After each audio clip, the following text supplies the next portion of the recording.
여러분 안녕하세요. 또 새롭게 한 주간이 시작이 되었습니다. 오늘은 특별히 발렌타인데이네요. 여러분 해피 발렌타인 하시고요. 가까운 주변의 사람들과 마음을 나누고 또 사랑을 나누고 확인하는 그런 좋은 하루가 되어줄 수 있기를 바라고요. 무엇보다도 주님께서 주시는 큰 사랑을 깊이 체험함으로 회복의 은혜가 넘쳐나는 새로운 기쁨과 감격이 또 충만한 그런 하루가 꼭 되어줄 수 있기를 기원합니다. 오늘 우리 함께 묵상할 말씀은 야고보서 1장 26절 말씀입니다. 제가 봉독하지요. 누구든지 스스로 경건하다 생각하며 자기 혀를 제갈 물리지 아니하고 자기 마음을 속이면 이 사람의 경건은 헛것이라. 아멘. 우리가 신앙생활 하면서 얼마나 우리가 말을 조심히 해야 하는가에 대해서 교훈하고 있는 말씀입니다. 오늘 특별히 본문에서 본 경건이라는 단어를 2번 사용하고 있습니다. 첫 번째 사용된 경건이라고 하는 이 단어의 의미는 깊은 신앙심을 뜻하는 그런 경건입니다. 또 두 번째 경건은 기도한다든가 아니면 예배에 참석한다든가 이런 그 종교 의식 행위를 의미하고 있는 말씀입니다. 오늘 본문 말씀은 그래서 한마디로 스스로 신앙심이 깊다고 자부하고 있지만 그러나 말을 함부로 해서 쉽게 남을 비판하고 정죄하고 멸시하면서 스스로 자신을 속인다면 이 사람은 자기가 아무리 기도를 많이 하고 또 예배 참석을 할머니 열심히 하고 헌금 생활도 누구보다 많이 하고 봉사도 열심히 한다고 자랑할런지 모르지만 그러나 그 모든 것들이 다 헛것이 되고 만다 의미가 없어진다라고 하는 그런 말씀입니다. 좋은 예를 성경에서 하나 찾아보면 바리새인과 세리에 기도하는 그 모습을 들 수 있습니다. 바리새인 그는 스스로 의롭다 생각하는 자고 그래서 쉽게 남을 멸시하는 그런 자들이라고 설명하지 않습니까?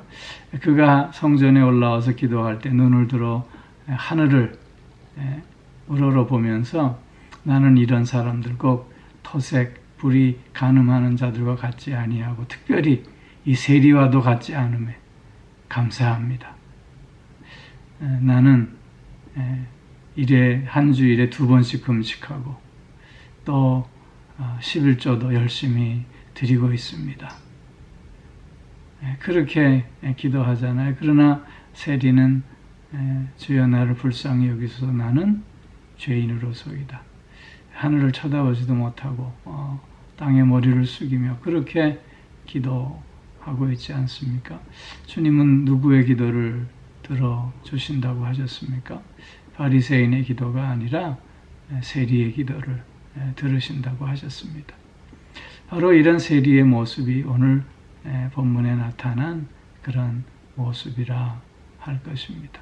즉 위선적인 신앙, 이런 위선적인 신앙은 거짓된 신앙, 의미 없는 신앙일 수밖에 없음을 강조하고 있는 것입니다.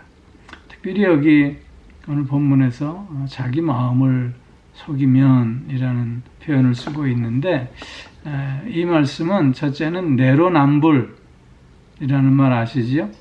남에게는 아주 강하게 비판하면서 자기에는 너무나 관대한 그런 모습. 내가 하면 로맨스고 남이 하면 불륜인 그런 이중적인 잣대를 갖고 있는 그런 모습이 바로 위선적인 모습이고 그게 자기 마음을 속이는 그런 모습이라 하겠습니다. 한 가지 더는 자랑하는 것이지요. 자기를 과장되게 드러내고자 하는 것입니다. 이런 자기 자랑은 결국 자기 스스로를 속이는 일이 될 뿐만 아니라 남도 나를 그렇게 보아주기를 그렇게 인정해 주기를 바라는 욕심된 허황된 마음인지요. 이런 것들이 자기 마음을 속이는 모습이라 할 것입니다. 우리는 말 한마디에 살고 말 한마디에 죽는 경우들을 많이 봅니다. 말 한마디로 천냥빚을 갚기도 하고 또 말 한마디 잘못해서 공든탑이 한꺼번에 무너지는 경우들도 있고 심지어 생명을 잃게 되는 경우도 보게 됩니다. 그렇기에 침묵은 금이다 라고 하는 격언도 있는 것입니다. 말을 하되 좋게 유익되게 말을 할 수 있어야지 오히려 해가 되는 말을 하게 된다면 말하지 않는만 못함을 강조해주고 있는 것입니다. 오늘 특별히 본문에서 자기 혀를 재갈 물리지 아니하면 그랬어요. 자기 혀를 재갈 물리지 아니하면 남을 쉽게 비방하고 비난하고 멸시하고 업수히 여기는 그런 말을 우리가 쉽게 한다면 그것은 신앙인으로서의 바른 모습이 아님을 나타내고 있는 것입니다. 옛 소년은 그래서 우리가 말을 할 때 꼭 세 가지를 먼저 생각하고 말할 수 있어야 한다고 교훈했습니다. 그 첫째는 내가 하고자 하는 이 말이 사실에 근거한 말인가를 먼저 확인해야 한다는 것입니다. 그리고 두 번째로는 내가 지금 하고자 하는 이 말이 이때에 합당한 말인가 그걸 다시 한번 생각해 보라는 것이죠. 그리고 마지막 세 번째로는 내가 하고자 하는 이 말이 상대방에게 유익이 될 것인가를 먼저 물어야 한다는 것입니다. 이런 세 가지 우리가 물음을 묻고 확인해서 그리고 말을 한다면 우리는 그 말로 생명을 살리게 될 뿐만 아니라 삶이 더욱더 복된 삶으로 이어져 나가게 될 줄로 믿는 것입니다. 사랑하는 성도 여러분, 말은 우리의 마음에 무엇이 담겨 있는가에 달려 있습니다. 우리의 마음에 주님의 사랑을 담고 우리의 마음에 주님의 은혜를 가득 담음으로 사랑의 말을 은혜의 말을 나눔으로 생명의 풍성해짐을 또 복의 복을 더해가는 우리의 삶이 꼭 되어질 수 있기를 주의 이름으로 축원합니다. 기도하겠습니다. 사랑의 아버지 하나님, 주님의 사랑으로 또 주님 부어주신 은혜로 충만케 하셔서 우리의 입술을 통해서 선포되어지는 모든 말들이 사랑의 말이 되게 하시고 은혜의 말이 되게 하시고 생명의 말이 되어질 수 있게 하여 주시옵소서. 말을 통해서 그래서 교제를 더 복되게 할 수 있게 하시고 말을 통해서 그래서 삶이 더욱더 풍요로워지는 은혜와 역사가 꼭 있게 하여 주시옵소서. 오 사랑의 아버지 하나님, 오늘도 우리를 영육간의 강건함으로 붙들어 주시고 우리의 가정들을 은혜의 가정으로 사랑의 가정으로 굳건히 세우셔서 가정 안에서 서로에게 사랑을 확인함으로 아버지 하나님 각자의 삶이 더욱더 풍성함으로 나아가는 은혜가 끊이지 않게 하여 주시옵소서.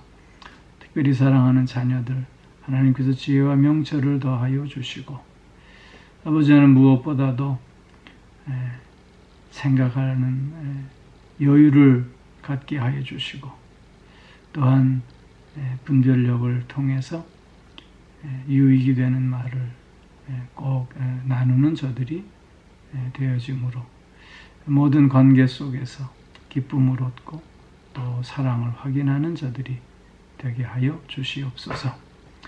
아버지 하나님, 오늘도 몸이 불편한 이들이 있습니다.